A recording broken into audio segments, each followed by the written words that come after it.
Mga cloud chasers. Or Paano pagkakasabi ng cloud chaser? cloud chaser. Okay, aminin niyo, cloud chaser kayo.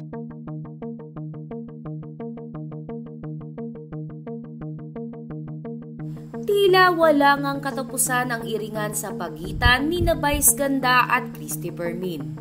Matatanda ang kabilaan ng patutsadahan ni Vice Ganda at Christy kamakailan bago pa pumunta ng Korea si Vice Ganda. Sa katunayan, ay nagtrending pa nga ang dalawa sa lahat ng social media platforms dahil sa palitan ng dalawa ng patutsada sa isa't isa. Hindi nga kasi nasikmura ni Christy Permin nang tawagin siyang chismosa at sinungaling ni Vice Ganda sa isa sa mga episode ng It's Showtime. Dahilan para hamunin nito ang komedyante na huwag siyang daanin sa parinigan kundi diretsahan. Ginawa nga lamang katatawanan ni Vice Ganda ang mga naging patutsyada sa kanya ni Christy Permin. Sa katunayan nga nito ay ginaya pa ni Vice Ganda sa It's Showtime kung paano siya hinamak-hamak ng batikang kolumnista. At nito nga lamang December 4 ay meron na namang banat si Christy para sa komedyante. Sinisilip kasi ni Christy Permin ang sandamakmak na followers ni Vice Ganda sa lahat ng social media platforms.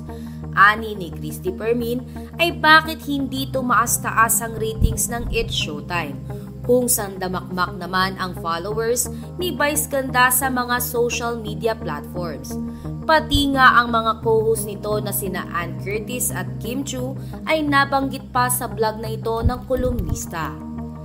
Nilinaw din ni Christy sa kanyang vlog ang mga naging pahayag niya noong nakaraan kung saan nabas siya dahil sa pahayag nito patungkol sa pag-ihi ng nakatalikod ni Vice Ganda.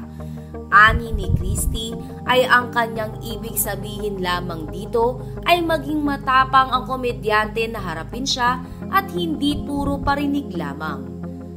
Kaya naman sa episode kanina ng It's Showtime ay sinamantala ni Vice ang pagkakataon na maparinggan na naman si Christy Permin nang mapag-usapan sa segment na Especially For You ang content na ginagawa ng kanilang guest. Pag-uusisa ni Vice Ganda, anong content mo? Nang babash ka sa TikTok, gumagawa ka ng kasinungalingan sa TikTok. Ang dami sa TikTok gumagawa ng fake news, kagaya ng fake news peddlers, mga nakikisawsaw sa issue, mga cloud chasers, mga ganyan. Matapos nga ang naging banat na ito ni Vice Ganda ay natawa na lamang ang kanyang mga co-host na sina Bong Navarro, Kim Chu at Karil.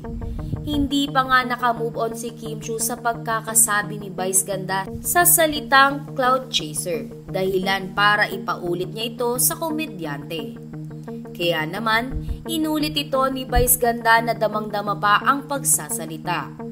Malinaw naman sa mga tagahanga ng komedyante na ang pinatutungkulan ni Vice Ganda sa mga isinasambit nito ay ang batikang kolumnista na si Christy Permin.